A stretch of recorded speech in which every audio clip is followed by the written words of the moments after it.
পথ পরিক্রমা আমার দেশের লোকরা তো আমার সাথে থাকবে, এটা তো তাদেরকে বলতে হবে না। কিন্তু সিলেটি ভাইদের কাছ থেকে আমি যে সহযোগিতা পেয়েছি আজকে এই ইম্পর্টেন্ট দিনে, আমি তাদের কাছে আমি কৃতজ্ঞতা জানাচ্ছি। আপনারা অনেকেই আমার সম্পর্কে অনেক কথা বলেছেন, আমাকে সম্বর্ধনা দিচ্ছেন বা মত বিনিময় করছেন। আমি আসলে সম্বর্ধনা পাওয়ার কোনো যোগ্য ব্যক্তি বলে আমি মনে করি না। অনেকে আমাকে ব্যাংকের মালিক বানিয়ে দিয়েছেন। আসলে কোনো ব্যক্তি বিশেষ কিন্তু কোনো ব্যাংকের মালিক হতে পারে না। এই ব্যাপারে আমি আপনাদের অনেক রাত হয়ে গেছে, যদিও মনে হচ্ছে অনেক রাত হয়েছে, কিন্তু মিটিং শুরু হয়েছে এ পর্যন্ত 2 ঘন্টা 11 মিনিট হলো, এবং 2 ঘন্টা 11 মিনিটে কিন্তু অনেক লোক বক্তব্য দিয়েছেন, যেটা একটা রাজনৈতিক সভায় কিন্তু সম্ভব না। একটা এই সভাতে শুধু সম্ভব হয়েছে, কারণ কিন্তু রাজনৈতিক দলের কোনো সভায় এত সংক্ষিপ্ত বক্তব্য কেউ রাখেন না। যাই হোক, আমি একটু সময় নেব, আপনাদের অনেকগুলো প্রশ্ন আছে, প্রশ্নগুলোর উত্তর দেওয়ার জন্য। প্রথমে আমি গভীরভাবে আমার ব্যক্তিগত পক্ষ থেকে, যুক্তরাষ্ট্র আওয়ামী লীগের পক্ষ থেকে তথা প্রবাসী বাঙালিদের পক্ষ থেকে জননেত্রী শেখ হাসিনাকে আজকের এই সভা থেকে আন্তরিক ধন্যবাদ এবং কৃতজ্ঞতা জানাচ্ছি, যার বদৌলতে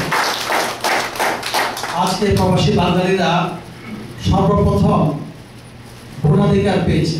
প্রবাসী বাঙালিদের যদিও বাংলাদেশের মানুষ, সরকার, রাজনৈতিক দলগুলো বক্তৃতার মাঝে বলে যে প্রবাসীরা দেশের বিশাল সম্পদ, প্রবাসীদের রেমিটেন্স না পাঠালে দেশ চলবে না, কিন্তু এই সর্বপ্রথম 42 বছরের বাংলাদেশে জননেত্রী শেখ হাসিনা এই সর্বপ্রথম এই প্রবাসীদের জন্য দুটো বিশাল কাজ করে দিলেন। একটা হচ্ছে তাদেরকে ভোটাধিকার দিলেন। আমরা এতদিন কিন্তু ভোটারও ছিলাম না, আমরা দেশে গিয়ে ভোট দিতে পারতাম না। এখন আপনি আমেরিকান সিটিজেন হন আর গ্রিন কার্ড হোল্ডার হন, আপনি কিন্তু ভোটাধিকার পাবেন, ভোট দিতে পারবেন। এবং জাতীয় সংসদ ছাড়া যে কোনো নির্বাচনে আপনি অংশগ্রহণ করতে পারবেন এবং নির্বাচিত হতে পারবেন, এতে কোনো বাধা নেই। এটা হচ্ছে এই সরকার আসার পরে এই আইনটি করা হয়েছে, আমরা হয়তো অনেকে জানি না, এবং এটা গেজেট আকারে প্রকাশিত হয়েছে। আমার কাছে গ্যাজেটের কপি আছে, আমি এবার আনতে ভুলে গিয়েছিলাম। নেক্সট টাইম আসার সময় আমি এটাকে হাজার হাজার কপি করে আপনাদের মাঝে বিতরণ করব। তাতে করে সবার মধ্যে একটা সচেতনতা সৃষ্টি হবে। অনেকেই মনে করে আমরা সিটিজেনশিপ নিয়ে আমাদের সব শেষ হয়ে গেছে। না, জননেত্রী শেখ হাসিনা বিশেষ করে উত্তর আমেরিকা এবং ইংল্যান্ডের লোকদের জন্য দ্বৈত নাগরিকত্বের ব্যবস্থা করেছেন এবং তাদেরকে ভোটাধিকার দিয়েছেন। এবার আসি এনআরবি ব্যাংকে নিয়ে। আওয়ামী লীগ সরকার এবার ক্ষমতায় আসার পরে যে বিডিআর এর যে ঘটনা হলো, বিডিআর ঘটনার পর আমি বাংলাদেশে গেলাম নেত্রীর সাথে দেখা করতে যাওয়ার সময় আমরা এখান থেকে দীর্ঘদিন যাবত, যেটা প্রদীপ কর বললেন, একটা দাবি ছিল প্রবাসীদেরকে বাংলাদেশের অর্থনীতির মূলধারায় কিভাবে একীভূত করা যায়। সরকারও চিন্তা করছিলেন, আমরাও চিন্তা করছিলাম, কিন্তু কোনো রকম ফর্মুলা সরকারও নিয়ে আসতে পারেনি, আমরাও সেরকম কিছু নিয়ে আসতে পারিনি অতীতে। তা আমি নিজের উদ্যোগে একটা ব্যাংকের প্রস্তাবনা এখান থেকে নিয়ে যাই। সেটার নাম ছিল দি বাংলাদেশ এনআরবি ব্যাংক লিমিটেড, এবং এখান থেকে প্রস্তাবটা বানিয়ে নেত্রীর সাথে দেখা সাক্ষাৎ হওয়ার পরে, সৌজন্য কৌশল বিনিময় হওয়ার পরে নেত্রীকে বললাম যে নেত্রী, প্রবাসীরা তো অনেক কিছু করে, বিশেষ করে আপনার মুক্তি আন্দোলনে 1/11 সময় যে প্রবাসীরা যে আন্দোলন করেছে, আপনিও মনে করেন, বিশ্বাস করেন, বস্টন এয়ারপোর্টে আপনি নেমে বলেছিলেন আজ আমি তোমাদের কারণেই মুক্ত। আপনাদের হয়তো অনেকের স্মরণ আছে, উনি লাগোন এয়ারপোর্টে নেমেই প্রথম আমাদেরকে দেখেই বলেছিলেন তোমাদের কারণে আজ আমি মুক্ত। এই যে একটা বিশাল স্টেটমেন্ট উনি করেছিলেন, এটা কিন্তু প্রবাসীদের জন্য একটা ঐতিহাসিক ঘটনা। এইসব সবকিছুই আমি ওনাকে স্মরণ করিয়ে দিলাম এবং সাথে সাথে বললাম যে আমি একটা প্রস্তাবনা নিয়ে এসেছি যে প্রবাসীদেরকে অর্থনীতির মূলধারা একীভূত করার জন্য আপনি আমাদেরকে একটা ব্যাংক দিতে পারেন। সেখানে ওনার মুখ্য সচিব মোল্লা ওয়াহিদুজ্জামান উপস্থিত ছিলেন। তিনি বললেন, তোমরা বাইরে থেকে ব্যাংক চালাবা কি করে?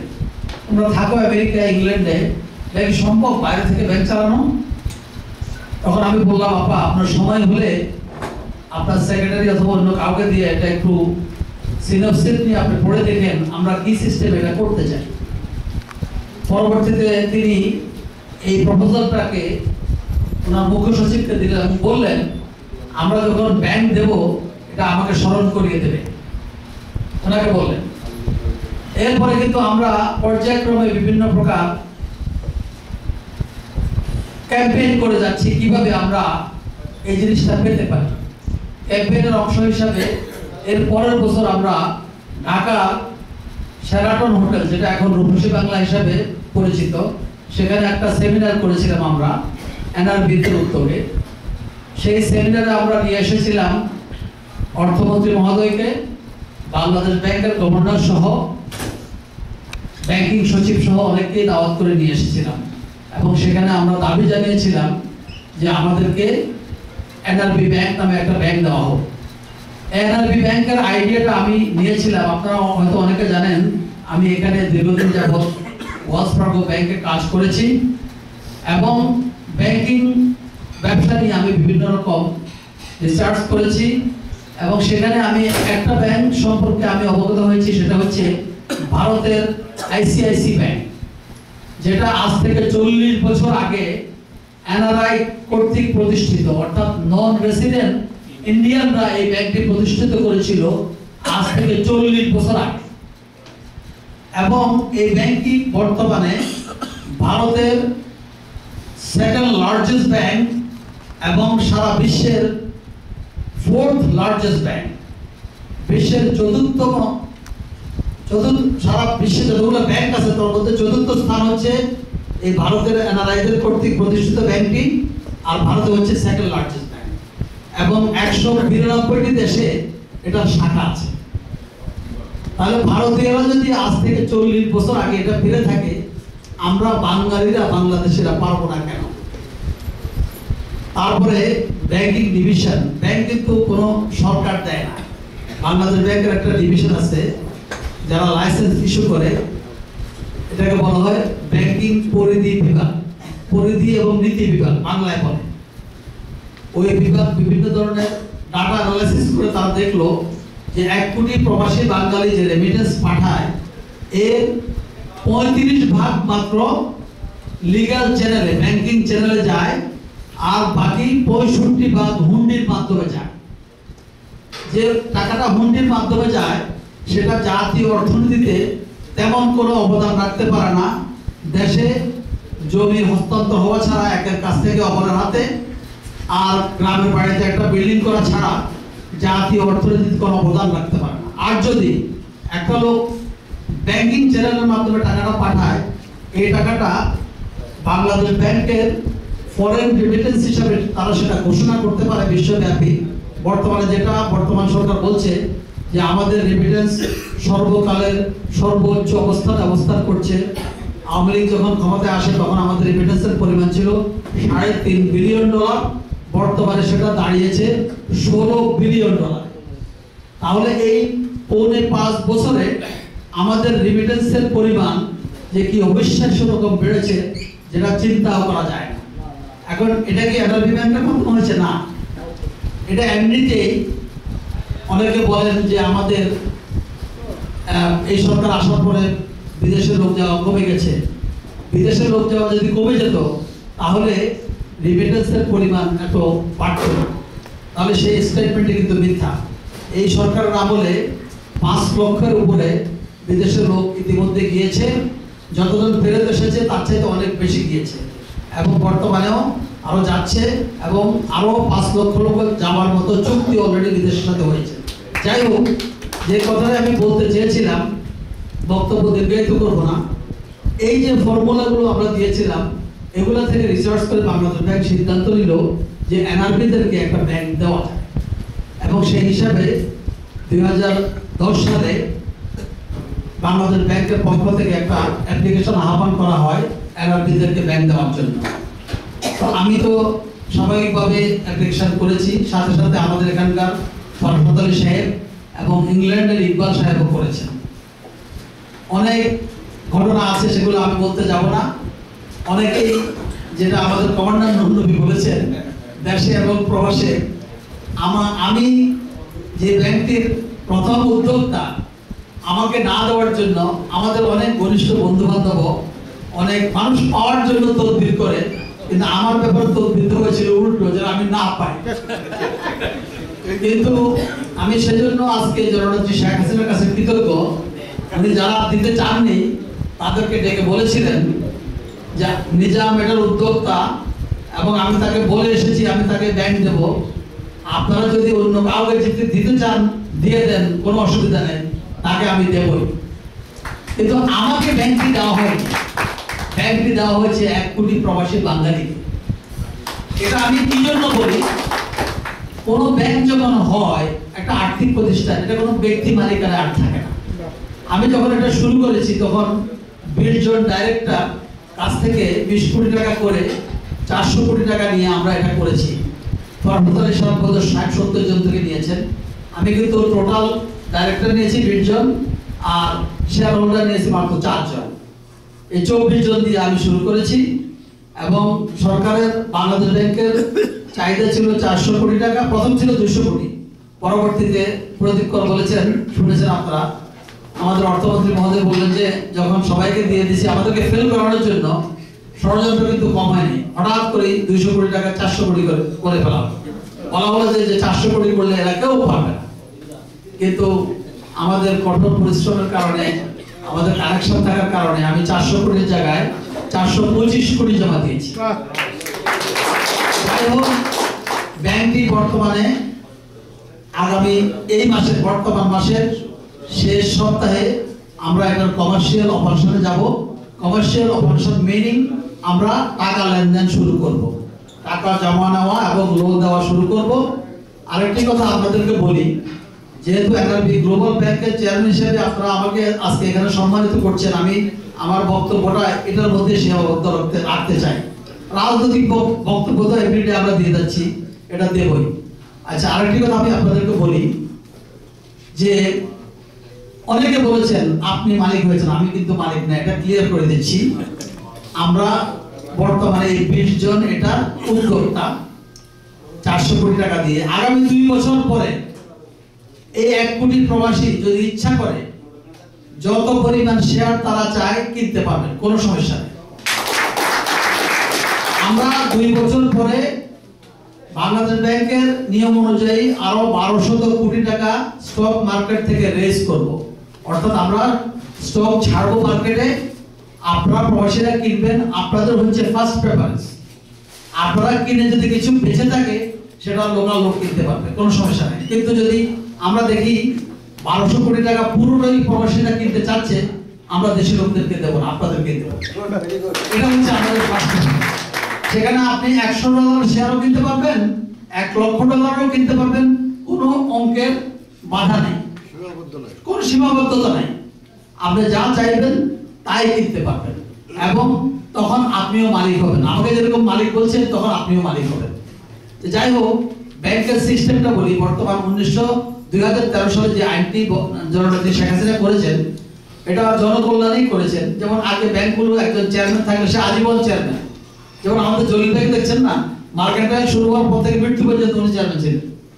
কিন্তু এখন যে নিয়ম হয়েছে, যদি পরিচালনা পরিষদ চায় ম্যাক্সিমাম 2 টার্ম চেয়ারম্যান থাকা যাবে, 3 বছর এবং পরবর্তী 3 বছর। প্রথম 3 বছর যদি ঠিকমতো কাজকর্ম করি, এটা কিন্তু আবার বিনা বেতনের চাকরি। কিন্তু আরেকটা জিনিস বলে রাখি, ব্যাংকের চেয়ারম্যান হিসেবে কোনো রিওয়ার্ড নাই, শুধুমাত্র একটা গাড়ি দেবে, একটা ড্রাইভার থাকবে, আপনার প্রাইভেট সেক্রেটারি থাকবে, কোনো বেতন বেতন নাই। কিন্তু অনেকে মনে করে যে নিজাম যদি ব্যাংকের চেয়ারম্যান, এখন তো তার কাছে টাকা থাকে। কিন্তু আমরা যে টাকাটা জমা দিছি 20 কোটি টাকা, এটা আমরা দীর্ঘমেয়াদী একটা পরিকল্পনা যে আমরা সেখানে ইনভেস্ট করলাম, যে অদূর ভবিষ্যতে হয়তো আমি জীবিত থাকবো কিনা জানি না, এটার ফলাফল হয়তো আমার ছেলেরা ভোগ করবে, পরবর্তী জেনারেশন ভোগ করবে। আমরা ভোগ করতে পারি কিনা সেটাও সন্দেহ আছে। যে কোনো ব্যাংক প্রতিষ্ঠিত হওয়ার পরে লাভ দেখতে মিনিমাম 5 বছর লাগে। 5 বছরের আগে কোনো লাভের প্রশ্ন আসে না। যে 400 কোটি টাকা দিয়ে আমরা শুরু করেছি 425, এর মধ্যে 33% আমাদের ইনিশিয়াল ক্যাপিটালে চলে যাবে। যেমন আমরা হেড অফিস সহ 10টা ব্রাঞ্চ করবো প্রথম বছর, এই 10টা ব্রাঞ্চে আমাদের প্রায় 150 কোটি টাকা চলে যাবে। তাহলে আমরা 33 থেকে 35% ইনভেস্টমেন্ট দিয়ে ব্যবসাটা শুরু করছি, নেগেটিভ 35% দিয়ে শুরু করছি। তাহলে এই টাকাটা আগে পুরো আনতে হবে, তারপরে সমস্ত খরচ বরচ বাদ দিয়ে আবার প্রফিটের দিকে যাইতে হবে। আমি এই কথাগুলো বলার উদ্দেশ্য হলো ভবিষ্যতে আমাকে দেখলে যেন মনে না করেন যে লোকের পকেটে বোধহয় ডলার ছাড়া আর কিছুই নেই। আমি আপনাদের মতো, আপনারা দাবি করেছেন যে নিজাম ভাই কি আমাদের মতো থাকবে কিনা, যে নিজাম আমি 1988 সালের নভেম্বরের 22 তারিখে দেশে এসেছি, সেই থেকে আমি আপনাদের সাথে আছি, মৃত্যুর আগ দিন পর্যন্ত আপনাদের সাথে থাকবো। এবং আমি যে আমার প্রবাসী ভাইদেরকে কি পরিমাণ ভালোবাসি সেটা বক্তৃতা দিয়ে বলার কোনো অবকাশ নেই। আমি যখন প্রথম এসেছি এই দেশে তখন খুব কম বাঙালি ছিল এখানে। আমরা রাতের বেলায় টেলিফোন নিয়ে বসতাম কোথায় বাঙালি আছে চাকরি দেওয়ার জন্য। আল্লাহর রহমতে আপনাদের দোয়ায় আমি এখানে এসে কোনো অড জব করতে হয়নি, একদম এটা আল্লাহর মা বাবার দোয়ার কারণে প্রথম থেকেই আমি ভালো জব করেছি, চাকরি দেওয়ার মতো জব করেছি। তার কারণে প্রথমে কি করতাম, প্রতিদিন প্রতি সপ্তাহে কাজ ছিল, টার্গেট ছিল একজন লোককে চাকরি দেব। এমন এমন লোক এখানে নিউ ইয়র্কে এখনো আছে যারা আমার চাইতে কোনো অংশে খারাপ করে নাই আমার চাকরি দেওয়া লোকজন। 3, 4টা 5টা বাড়ির মালিক এমন লোক আছে, হয়তো এখন যোগাযোগ রাখে না, এখন দরকার নাই। যেমনি ভাবে রাজনীতিতে অনেককে নেতা বানিয়েছি, তারা নেতা বানানোর পরদিন থেকে কিভাবে আমাকে নামানো যায় সেই চেষ্টায় রত। ঠিক তেমনি ভাবে উপকার করলে কিন্তু একটা জিনিস আজকে আপনাদেরকে বলি, কোনোদিন কোনো বিনিময়ের উদ্দেশ্যে উপকার করবেন না, কিছু পাওয়ার উদ্দেশ্যে উপকার করবেন না। পাওয়ার উদ্দেশ্যে উপকার করলে হবে কি, 2টা কষ্ট পাবেন আপনি। একটা কষ্ট হচ্ছে যদি না পান তাহলে না পাওয়ার বেদনায় ভুগবেন, এটা হলো একটা। আর একটা হলো যদি পান তাহলে অপ্রত্যাশিত পাওয়ার এটা আপনি খুশি হবেন যে আমার তো প্রত্যাশা ছিল না, তাহলে আপনি 2 দিক থেকে লাভবান। তাহলে ওই জন্য কোনোদিন কোনো মানুষের জন্য কোনো উপকার করে পাওয়ার আশা করবেন না। বিশেষ করে আমার ইতিহাসে আমার অভিধানে এটা নেই। আমি যাদের জন্য করেছি জীবনে খুব কম লোকই, আমি জানি না এটা কি আমার ভাগ্য কিনা জানি না, কৃতজ্ঞতা প্রকাশ করেছে।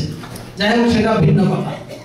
এখন আসি যে আপনাদের প্রশ্ন ছিল ব্যাংকের মালিকানা শেয়ার কিনতে পারবেন কিনা, ভবিষ্যতে প্রবাসীরা কিভাবে উপকৃত হবে।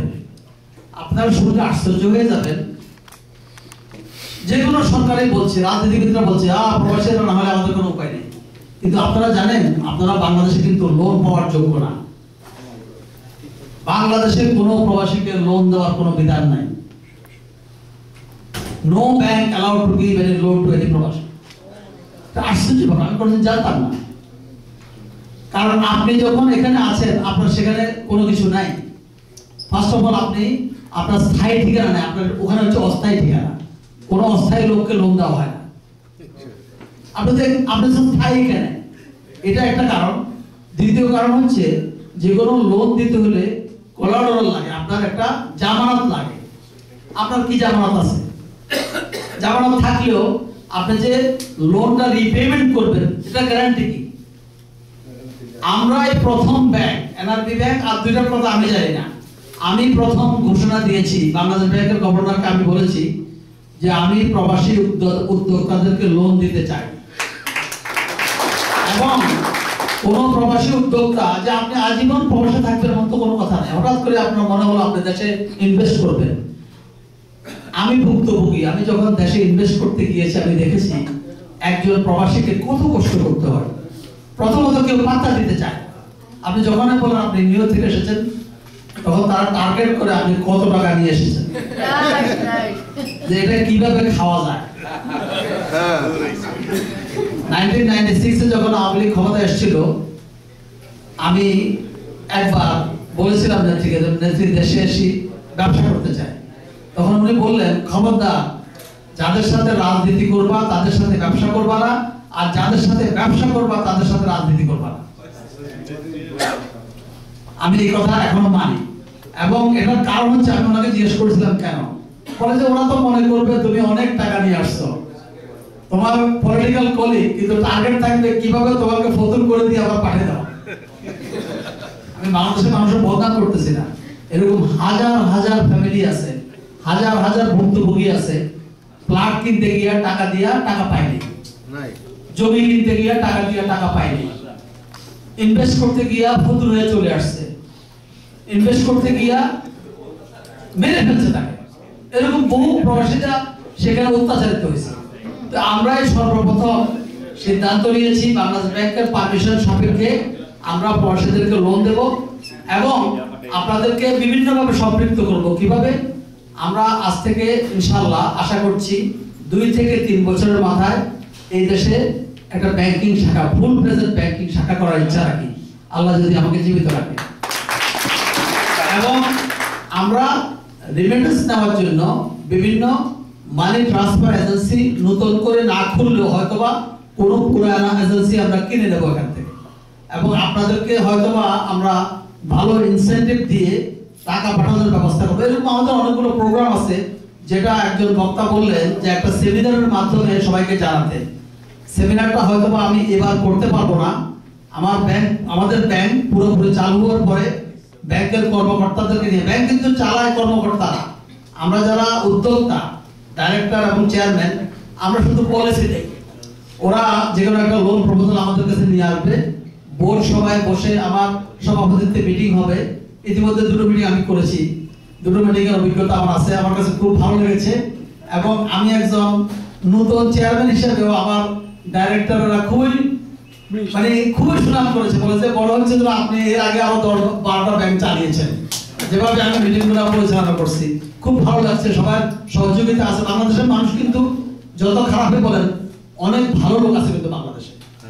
বাংলাদেশে যারা ব্যবসায় উন্নতি করেছে তারা কিন্তু প্রচুর সৎ লোক আছে এবং কমিটেড লোক আছে, যারা বিশ্বাস করে আপনাকে। যেমন আমার যে আমি ছাড়া 19 জন ডাইরেক্টর, এরা আমার উপরে 380 কোটি টাকার একটা বিশ্বাস স্থাপন করছে। আমি 20 কোটি টাকা দিলাম, কিন্তু 380 কোটি টাকা তো ওনাদের। ওনারা যে বিশ্বাসটুকু আমার একজন প্রবাসীকে উপর আস্থা রাখছে, এটা কিন্তু একটা বিশাল ব্যাপার। আমি তো ওনাদের টাকাগুলো নিয়ে ভাগতে পারি, জমা না দিয়ে বাংলাদেশ ব্যাংকে লাইসেন্স না নিয়ে তখন ভাগতে তো পারতাম, বলতাম যে আমি আমেরিকা চলে গেলাম, আজ জীবনে আসবো না। প্রায় $67 million, it's a lot of money. কিন্তু সারা পৃথিবীর ব্যবসাগুলো চলে বিশ্বাসের উপরে। এবং আমি দেখেছি একটা লোক যদি পরিশ্রম করে, যে কোনো ব্যাংক, দেখেন না ব্যাংক আছে মোট 56টা, আমাদের গুলো সব 56টা হবে। কোনো ব্যাংক ধুকে করছে, কোনো ব্যাংক হাজার হাজার কোটি টাকা ব্যবসা করছে। এটা হচ্ছে who is running the show, এই ব্যাংকটা চালাচ্ছে, এটার উপর নির্ভর করবে। তো আপনারা, আমি দেখছি আজকে অনেকে অনেক মঙ্গল কামনা করেছেন, আমার জন্য দোয়া করেছেন।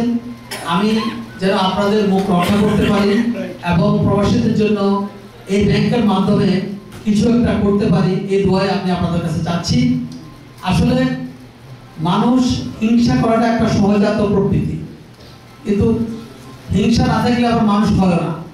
হিংসাটাকে যদি আমি প্রতিযোগিতায় রূপান্তরিত করতে পারি, হিংসা না করে, যে ঠিক আছে নিজাম চৌধুরী প্রবাসে এসে রাজনৈতিক বিবেচনায় একটা ব্যাংক পেয়েছে, আমি যদি ব্যাংক নাও পাই, আমি অন্য কিছু একটা করি না, তাকে হিংসা না করে অন্য কিছু একটা করি।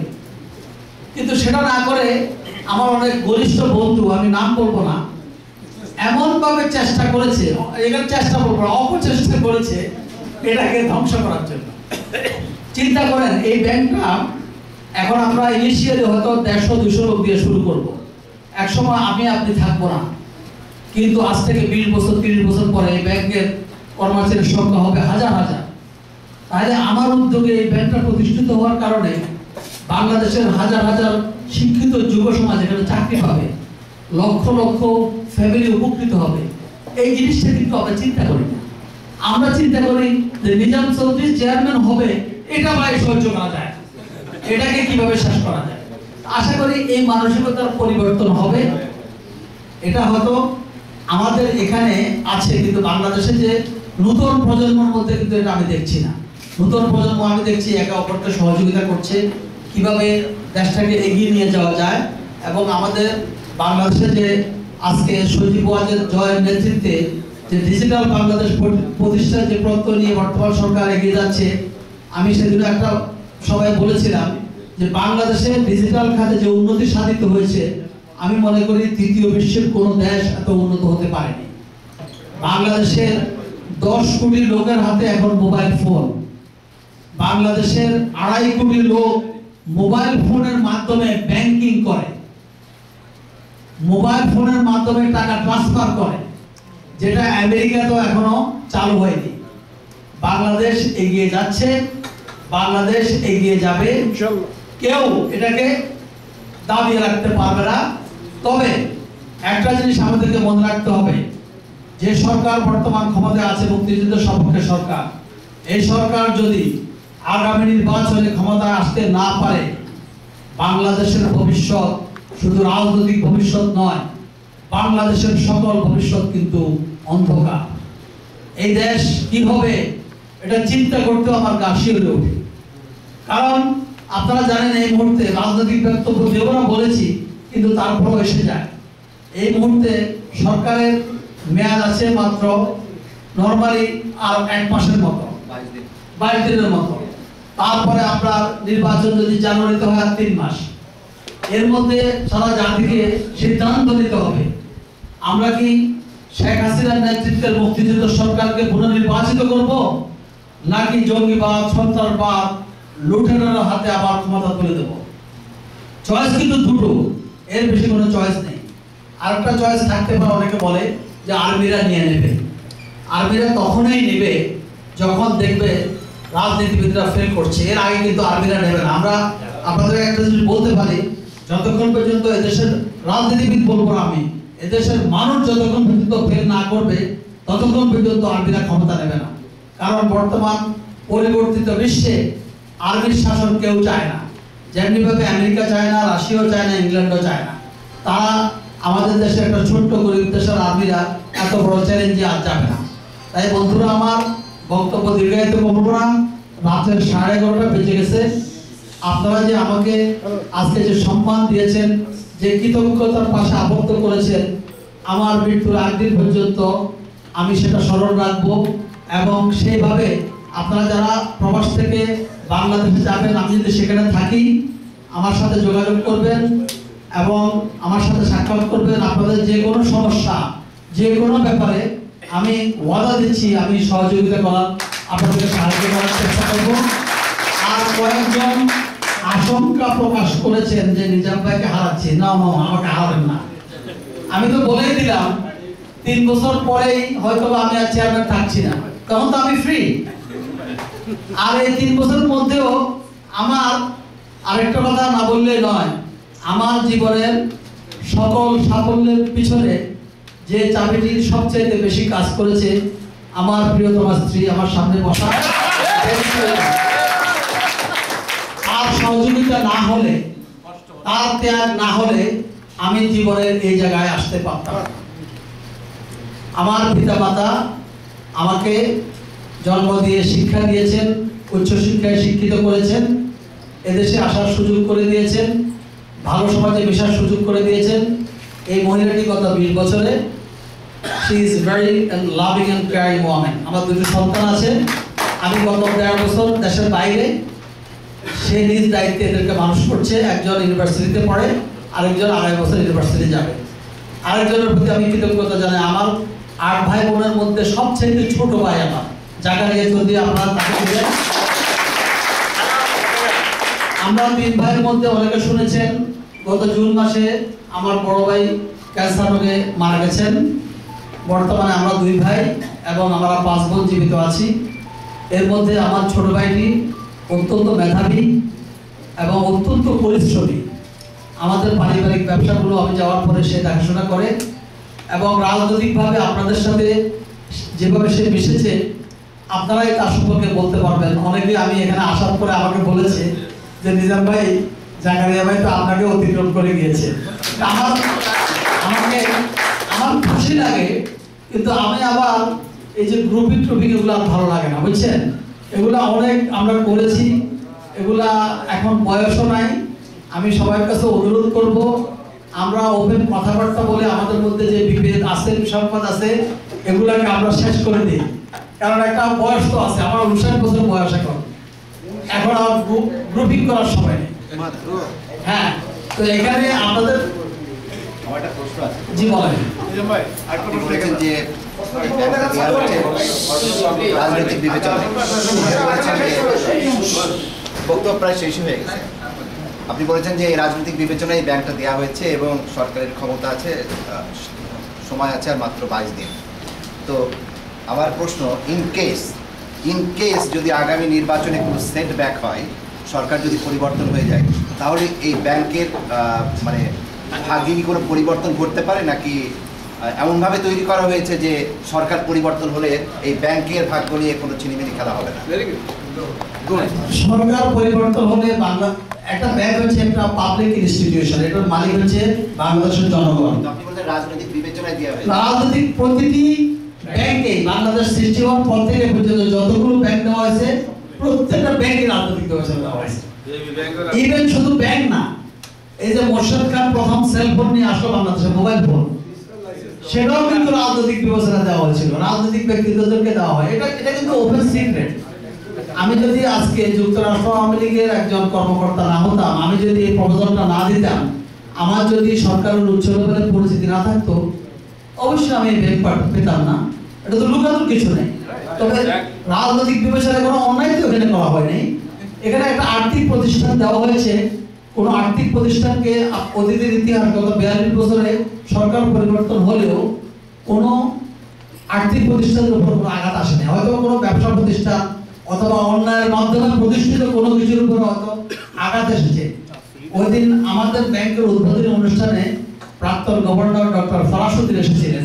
ওনাকে কেউ প্রশ্ন করেনি। আজকে যে প্রশ্নটা আপনি আমাকে করলেন, উনি নিজেই বলেছিলেন এই আজকে ওনার বক্তব্যটা আমি উদ্ধৃতি দিই, তাহলে আপনার প্রশ্নের উত্তর হয়ে যাবে। ডক্টর ফরাসুদ্দিন আপনারা জানেন অত্যন্ত সাকসেসফুল একজন গভর্নর ছিলেন বাংলাদেশ ব্যাংকের এবং সর্বজন শ্রদ্ধেয় একজন ব্যক্তিত্ব। তিনি বর্তমানে ইস্ট ওয়েস্ট ইউনিভার্সিটির একজন প্রফেসর।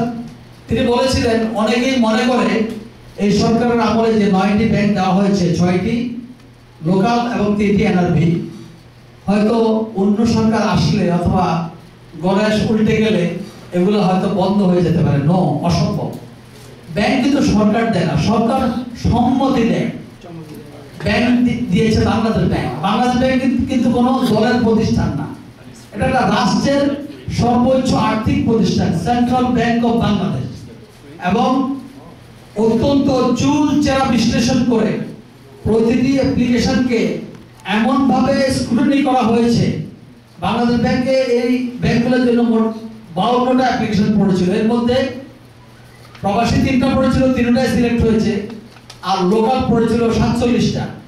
47টার মধ্যে মাত্র 6টি পেয়েছে।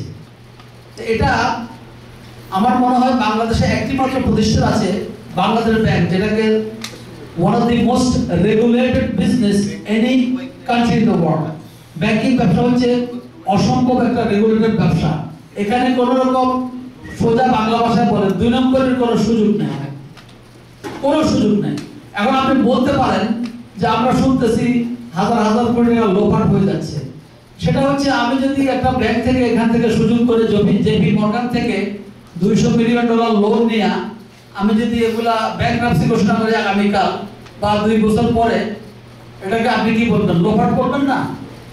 আমি এই টাকা থেকে টাকা সরিয়ে আমি আইল্যান্ড কিনে ফেললাম, অমুক জায়গায় অন্য দেশের সম্পদ কিনলাম। এরকম ব্যাংকের টাকা নিয়ে পরিশোধ না করার যে প্রবণতা, এটা সারা বিশ্বে আছে। তবে ব্যাংক চেষ্টা করে যখন লোন দেয়, তখন বিশেষ করে এই দেশে, এবং আমরা আরেকটা জিনিস বাংলাদেশ ব্যাংকে বলেছি, আমরা এমন সিস্টেম চালু করবো বাংলাদেশে যেটা বাংলাদেশি ব্যাংকাররা তাদের অভিজ্ঞতা নাই সেসব ব্যাপারে। যেমন নতুন নতুন প্রোডাক্ট নিয়ে যাবো এখান থেকে। আমরা রিপেমেন্ট ক্যাপাসিটি এমনভাবে চেক করবো একটা লোককে, তাকে কত বছরের জন্য লোনটা দিচ্ছি, 10 বছরের জন্য দিলে 10 বছর পরে তার কি অবস্থা হতে পারে, এই 10 বছর পর্যন্ত সে লোনটা পরিশোধ করতে পারবে কিনা। আসলে আমাদের দেশে এই ইন্ডাস্ট্রিতে অভিজ্ঞ লোকের খুব অভাব। আমি দেখছি ব্যাংকটা করার পরে অভিজ্ঞ লোকজন পাওয়া, যারা ব্যাংক পরিচালনা করবে, এমডি ডিএমডি থেকে শুরু করে ভাইস প্রেসিডেন্ট, প্রিন্সিপাল অফিসার বা টেলার থেকে শুরু করে উপরের লেভেলে যত কর্মকর্তা আছেন, ব্যাংক বেশি হয়ে যাওয়াতে অভিজ্ঞ লোকের খুব অভাব। আর সবচেয়ে বড় অভাব হচ্ছে সৎ লোকের। আগে মানুষ কিন্তু সাধারণভাবে মনে করে যে ব্যাংকের মালিকরা লুটপাট করছে। আপনাদেরকে একটা খবর দিই আমি, সোনালী ব্যাংকে যে হলমার্কের দুর্নীতি হয়েছে সেটাতে তদন্ত রিপোর্ট বেরিয়েছে ডাইরেক্টরদের কোনো ইনভলভমেন্ট ছিল না। বাংলাদেশ ব্যাংক, সোনালী ব্যাংকের কর্মকর্তারা লোন প্রপোজাল রেডি করে দেওয়ার পরে একজন সাধারণ মানুষ যখন ব্যাংকের উদ্যোক্তা হয়, সে ব্যাংকে কি বুঝে? সে তো কোনো ব্যাংকের এক্সপিরিয়েন্স নাই, তার টাকা আছে, ব্যাংকের ডাইরেক্টর হচ্ছে। এখানে কর্মকর্তারাই লোন প্রপোজালটা পায় এবং তারা মনে করে এই ব্যক্তি লোন ওয়ার্ডি, তাকে লোনটা দেওয়া যায়। যেমনি ভাবে আমরা এখানে, আমি তো লোন পেশাতে কাজ করেছি এদেশে করতে, আমরা কি করি এখানে, আমরা আপনার সোশ্যাল সিকিউরিটি নাম্বার দিয়ে আপনার কি কি চাকরি আছে, সম্পদ আছে, সবগুলো কম্পিউটারে ইনপুট করার পরে আমরা রেজাল্টের জন্য দেই। হয়তো বলা হয় অ্যাপ্রুভ, না হয় ডিসঅ্যাপ্রুভ, নট অ্যাপ্রুভ, অথবা মাঝামাঝি কিছু একটা সিদ্ধান্ত দেয়। কিন্তু বাংলাদেশে এ ধরনের সিস্টেম এখন গড়ে ওঠেনি। বাংলাদেশে ম্যানুয়াল সিস্টেমে লোন দেওয়া হয়। তবে বাংলাদেশ ব্যাংক, সুখের বিষয় হচ্ছে বাংলাদেশ ব্যাংকে একটা ক্রেডিট রেটিং সিস্টেম সৃষ্টি হয়েছে। ধরেন সারা বাংলাদেশের 500 বড় বড় ব্যবসায়ী অথবা সাধারণ মানুষ যাদের নাম, ঠিকানা, সোশ্যাল সিকিউরিটি নাম্বার তো নাই, আপনার আইডি নাম্বার দেওয়া হলে পরে একটা ক্রেডিট রিপোর্ট বেরিয়ে আসে। এটা বাণিজ্যিক ভিত্তিতে আগামী 5-6 বছরের মধ্যে এখানকার মতো চালু হয়ে যাবে। তখন এই যে ঋণ খেলাপির পরিমাণ অনেক কমে যাবে। ঋণ খেলাপিটা হয় ব্যাংকের অসাধু কর্মকর্তাদের কারণে। এই যে কিছুদিন আগে বিসমিল্লাহ গ্রুপ প্রাইম ব্যাংক থেকে 300 কোটি টাকা, এরকম মোট 8-9টা ব্যাংক থেকে 1100 কোটি টাকা নিয়ে গেছে এই কিছুদিন আগে। তো প্রাইম ব্যাংকের যে চেয়ারম্যান, উনি আমাকে বললেন যে আমি এমডিকে বললাম যে 300 কোটি টাকা যে অফিসারটার মাধ্যমে ডিসবার্স হয়েছে তাকে ধরো। তাকে ধরে জিজ্ঞাসা করা হলো যে তুমি অন্যায় করছো কিনা বলো।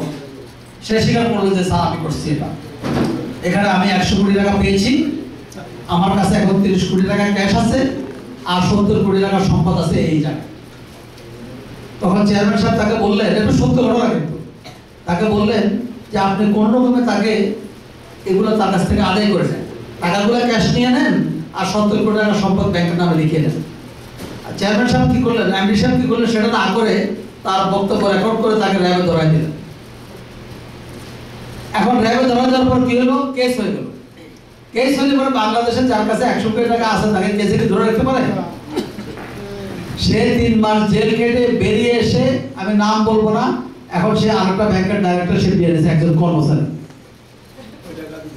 তাহলে চিন্তা করতে পারেন, আমি ঢালাওভাবে কোনো ব্যাংকের কর্মচারীদেরকে অসাধু বলতেছি না, গুটি কয়েক অসাধু ব্যক্তি। আর সবচেয়ে অসততা শুরু হয়েছে ইন্টারনেট ব্যাংকিং এর মাধ্যমে।